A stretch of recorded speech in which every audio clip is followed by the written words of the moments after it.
Assalamualaikum warahmatullahi wabarakatuh. Selamat pagi pemirsa Trans7. Hasanah Ensiklopedia Islam Dunia pagi ini kembali hadir untuk melengkapi hasanah pengetahuan Islam dunia ke hadapan Anda. Dan hasanah pagi ini membahas mengenai pengobatan yang sesuai dengan syariat Islam atau dikenal Tibun Nabawi, pengobatan ala Nabi. Apa saja pengobatan yang dilarang oleh Rasulullah SAW? Dan pemirsa, jangan kemana-mana, simak sesaat lagi, tetap di Hasanah Ensiklopedia Islam Dunia.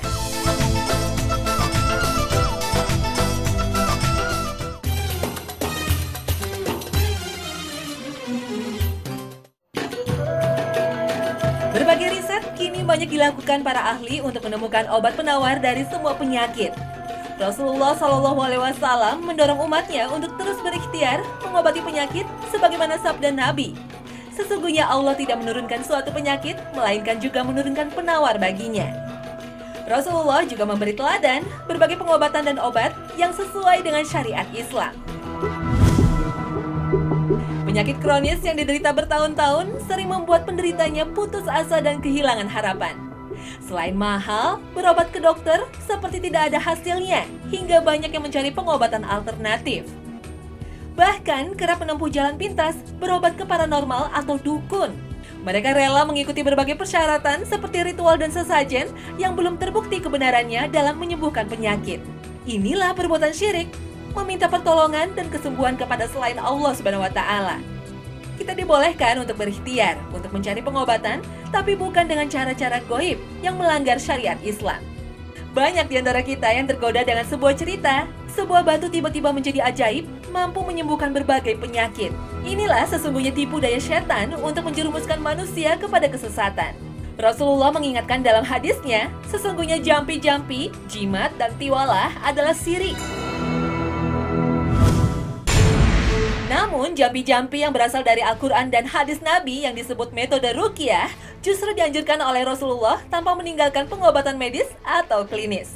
Para ulama menetapkan beberapa syarat jampi-jampi yang diperbolehkan oleh syariat, yaitu menyebut nama Allah. Kedua, menggunakan bahasa Arab atau bahasa lain yang dipahami maknanya. Ketiga, adanya keyakinan jampi-jampi itu tidak berpengaruh apapun kecuali dengan takdir Allah SWT. Nah, bagaimana dengan jimat yang menggunakan ayat-ayat suci Al-Quran? Apakah termasuk perbuatan syirik? Dikisahkan sebuah rombongan datang kepada Rasulullah untuk berbaiat, lalu Rasulullah menahan salah seorang di antara mereka. Ketika ditanya, kenapa ia tak boleh berbaiat? Rasulullah menjawab, di pundaknya terdapat jimat. Setelah jimat itu dilepaskan, Rasulullah baru membaiatnya. Kemudian bersabda, barang siapa yang menggantungkan jimat, berarti ia telah melakukan perbuatan syirik.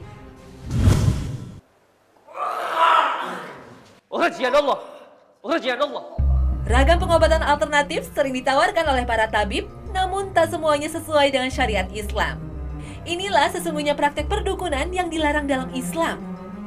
Rasulullah SAW bersabda, barang siapa yang mendatangi tukang ramal atau dukun, kemudian menanyakan kepadanya tentang sesuatu, maka tidak akan diterima sholatnya selama 40 hari. Nauzubillah min zalik. Semoga kita terhindar dari perilaku syirik ini. Oleh karena itu, waspadailah, meskipun kita mendatangi orang-orang yang terkesan soleh, tapi bisa jadi mereka menggunakan mantra-mantra yang dilarang oleh syariat Islam. Atau perilakunya melanggar batas-batas syariat, misalnya memegang pasien yang bukan muhrimnya. Atau terapi yang dicampur dengan unsur-unsur klinik seperti sesaji, meditasi, dan pembukaan indera keenam. Ada juga pengobatan dengan cara memindahkan penyakit pada hewan. Metode ini sudah dipastikan menggunakan kemampuan jin. Karena secara fitrah, manusia tidak mungkin memiliki kemampuan ini kecuali dengan menggunakan alat kedokteran. Bolehkah manusia meminta bantuan jin? Ibnu Taimiyah melarang meminta bantuan jin dalam perkara maksiat, seperti untuk mengambil harta orang lain atau menakut-nakuti, bahkan mengirim guna-guna pada orang lain. Meminta bantuan jin dibolehkan, sebatas misalnya mendiagnosa penyakit saat meruqyah. Tapi yang harus diingat, hukum asalnya meminta bantuan jin adalah dilarang. Selain tidak pernah dilakukan oleh Rasulullah, juga bangsa jin sering menyesatkan manusia, sebagaimana dalam firman Allah. وَيَوْمَ يَحْشُرُهُمْ جَمِيعًا يَا مَعْشَرَ الْجِنِّ قَدِ اسْتَكْثَرْتُم مِّنَ الْإِنسِ وَقَالَ أَوْلِيَاؤُهُم مِّنَ الْإِنسِ رَبَّنَا اسْتَمْتَعَ بَعْضُنَا بِبَعْضٍ وَبَلَغْنَا أَجَلَنَا الَّذِي أَجَّلْتَ لَنَا. Dan ingatlah hari di mana Allah menghimpun mereka semuanya dan Allah berfirman, "Wahai segolongan jin, sesungguhnya kamu telah banyak menyesatkan manusia." Kemudian berkatalah kawan-kawan mereka dari kalangan manusia, "Ya Rob kami, sesungguhnya sebagian dari kami telah mendapatkan kesenangan dari sebagian yang lain, dan kami telah sampai kepada waktu yang telah Engkau tentukan bagi kami." Oleh karena itu, berhati-hatilah dengan model ruqyah atau pengobatan dengan cara memindahkan penyakit kepada hewan, karena Islam melarang untuk menyakiti hewan. Rasulullah memberikan panduan obat yang diharamkan dalam syariat Islam, yaitu obat yang berasal dari barang haram dan barang kotor. Nabi bersabda, Allah tidak menjadikan kesembuhan kalian dalam apa yang diharamkannya kepada kalian. Dewasa ini banyak meyakinkan darah ular termasuk obat. Padahal ular haram dikonsumsi baik daging maupun darahnya. Semua hewan yang dijelaskan keharamannya, baik dalam Al-Quran maupun hadis, tidak bisa dijadikan obat. Misalnya babi dan beragam binatang buas seperti harimau, serigala, dan buaya. Dalam sebuah hadis, Rasulullah melarang untuk mengkonsumsi obat COVID. Yang dimaksud COVID adalah racun. Racun bukannya akan memberi kesembuhan pada manusia, tapi kemudaratan. Nabi bersabda, barang siapa meminum racun, maka kelak racun itu di tangannya, dan diminumnya terus-menerus di neraka jahanam, kekal abadi di dalamnya. Demi sebuah kesembuhan, berbagai ikhtiar dicoba manusia. Dan air seni pun dicoba untuk diminum. Nauzubillah min zalik. Air kencing adalah barang najis, jelas haram untuk dikonsumsi.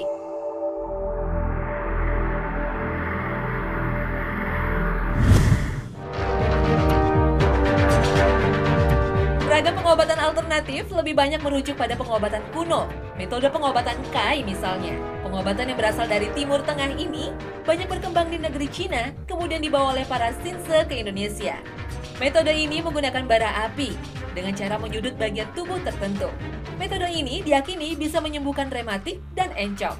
Metode ini dilarang oleh Rasulullah karena menyakiti diri seperti dalam sabdanya, "Apabila ada kebaikan dalam pengobatan yang kalian lakukan, maka kebaikan itu ada pada berbekam, minum madu, dan membakar dengan api.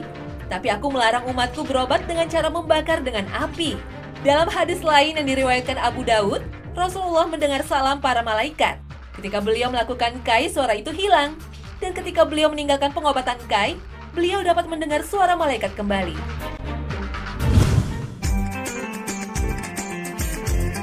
Bekam atau hijamah adalah teknik pengobatan dengan jalan membuang darah kotor dari tubuh manusia dari permukaan kulit. Dengan sistem vakum atau menghisap dengan kop, maka akan terbentuk drainase cairan tubuh kotor dan toksin serta mengalirkan darah bersih ke permukaan kulit. Sehingga akan menyebabkan perbaikan mikrosirkulasi yang berefek relaksasi atau pelemasan otot yang kaku. Bekam bisa mengobati berbagai penyakit seperti hemofilia, hipertensi, rematik, sakit punggung, migrain, dan vertigo. Inilah pengobatan yang dianjurkan oleh Rasulullah.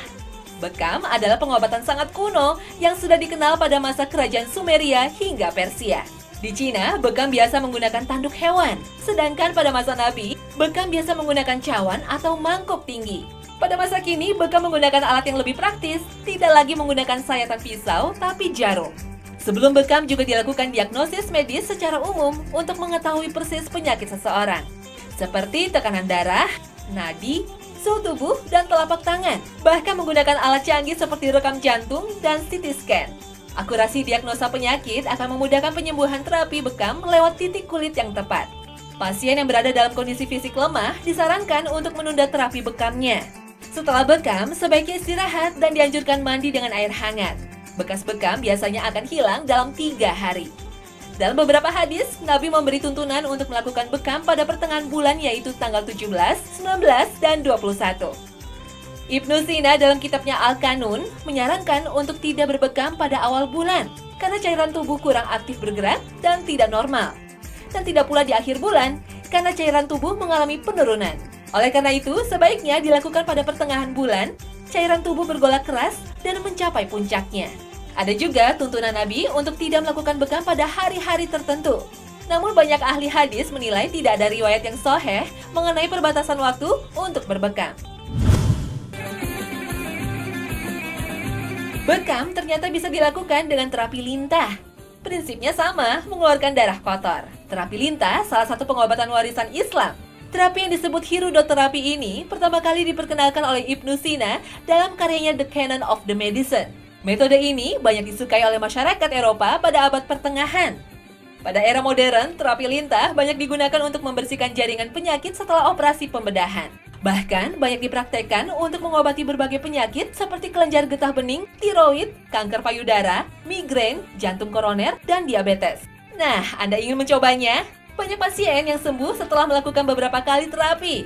Tapi sebaiknya tetap hati-hati, jangan sembarangan terapi tanpa merujuk pada ahlinya.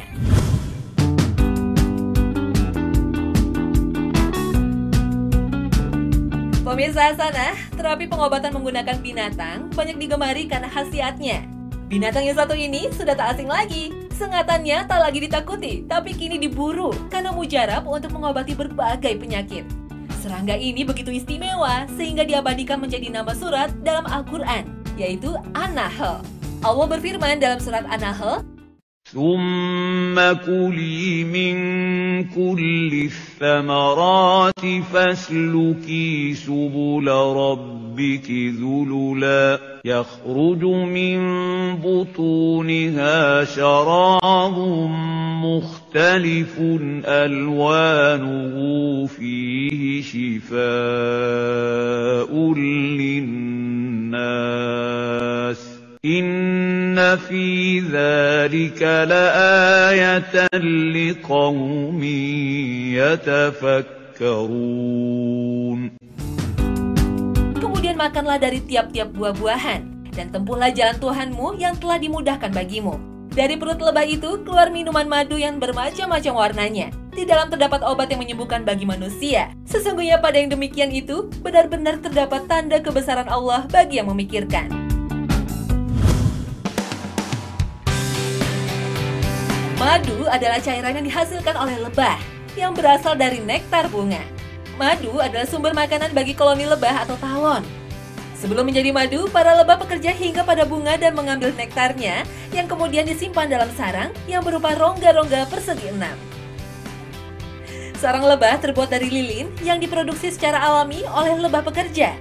Nektar yang telah menjadi madu ini dijadikan bahan makanan untuk koloninya. Madu adalah salah satu sumber obat alami yang disediakan alam yang telah Allah ciptakan. Dalam sebuah penelitian, madu memiliki berbagai kandungan zat yang bermanfaat untuk tubuh, seperti fruktosa, glukosa, dan vitamin C. Madu bisa dijadikan obat untuk berbagai penyakit seperti diabetes, luka gores atau luka bakar, juga sebagai antibiotik alami. Tidak hanya madu, sarang lebah yang berbentuk heksagonal berguna bagi beberapa produk kecantikan, seperti kosmetik yang digunakan kaum hawa. Dalam sarang juga terdapat royal jelly. Lebah pekerja umumnya berumur 16 minggu, berbeda dengan lebah ratu.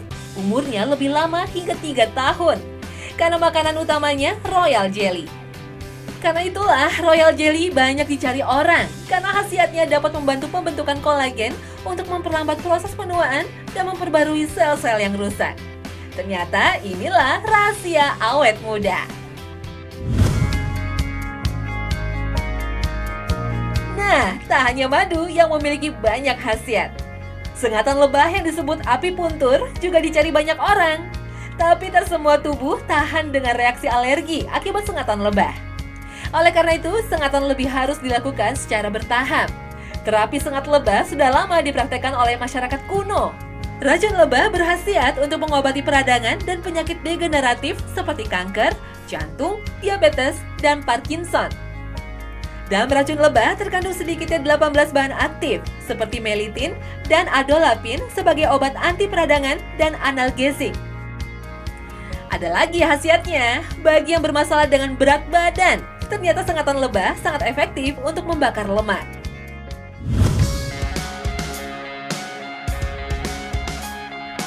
Selain madu, ada pula cairan dari hewan yang dapat menjadi obat dan serta makanan bagi kita. Ya, inilah susu. Pemanfaatan susu hewan yang dikonsumsi manusia sudah ada sejak 8000 sebelum Masehi. Bahkan ada yang mengatakan bahwa di tahun itu, pada daratan Timur Tengah, susu sudah bisa difermentasikan dan dijadikan keju loh. Biasanya hewan mamalia yang diambil susunya seperti sapi, domba, kambing, kuda, keledai, serta onta memiliki kelebihan masing-masing. Khasiat susu sapi sudah biasa kita kenal, tapi ada satu susu yang jarang dikonsumsi, yaitu susu kuda. Selain sebagai alternatif, juga memiliki banyak manfaat. 50% kadar lemaknya lebih rendah ketimbang susu sapi, sehingga cocok bagi yang sedang berdiet. Sementara susu kambing memiliki banyak khasiat untuk mengobati berbagai penyakit seperti asma, bronkitis, asam urat, dan rematik. Tapi ada loh yang mengatakan susu hewan ternak itu tidak baik untuk manusia. Adalah Hiromi Shinya, seorang pakar kelahiran Jepang yang menulis sebuah buku berjudul The Miracle of Enzyme. Menurutnya, susu sapi adalah minuman paling buruk untuk manusia. Seharusnya manusia hanya minum ASI. Susu adalah cairan yang langsung masuk ke kerongkongan dan tidak sempat berinteraksi dengan enzim yang diproduksi mulut kita. Akibatnya, tugas usus begitu berat sehingga sulit dicerna dan menggumpal di usus. Untuk mencernanya, tubuh terpaksa mengeluarkan cadangan enzim dari enzim induk yang seharusnya dihemat. Enzim induk ini seharusnya digunakan untuk pertumbuhan termasuk pertumbuhan tulang. Oleh karena itu, orang yang banyak minum susu akan lebih mudah terserang osteoporosis. Nah, bagaimana? Percayakah Anda dengan pendapatnya yang kontroversial ini?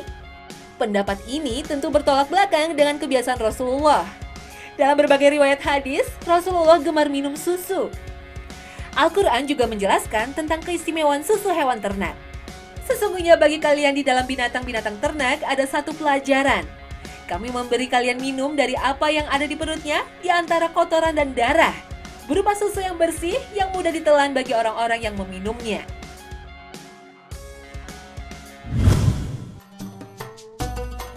Pemirsa Hasanah, begitu banyak pengobatan Nabi yang bisa dijadikan pelajaran.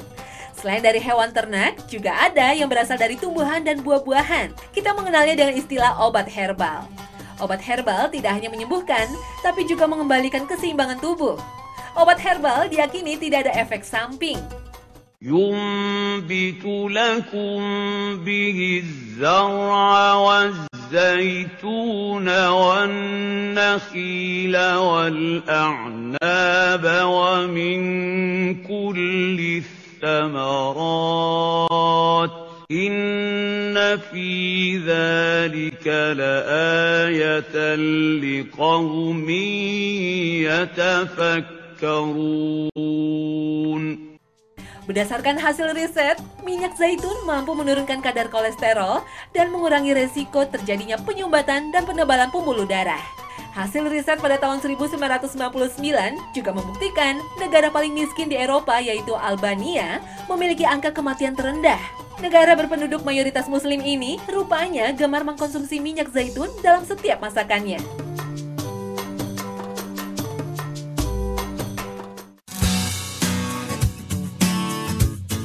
Buah yang satu ini tentu sudah tak asing lagi, buah kurma.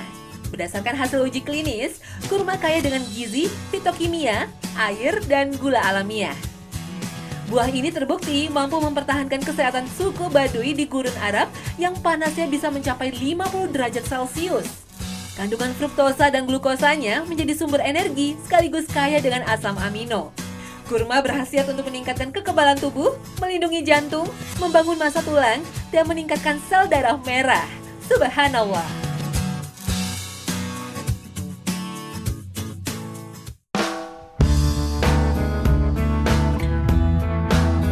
Satu lagi yang berkhasiat adalah buah anggur.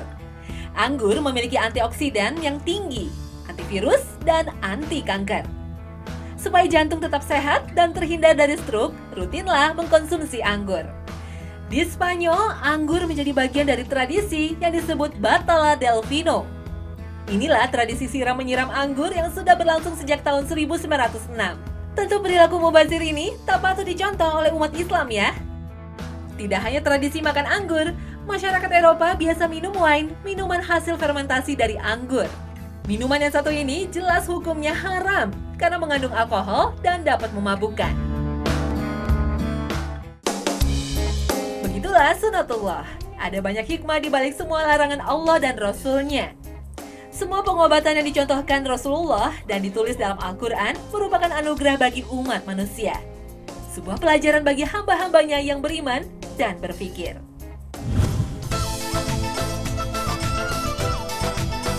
Nah pemirsa, inilah akhir kebersamaan kita dalam Hasanah pagi ini. Saksikan selalu Hasanah setiap hari Senin hingga Jumat. Terima kasih atas perhatian Anda dan wassalamualaikum warahmatullahi wabarakatuh.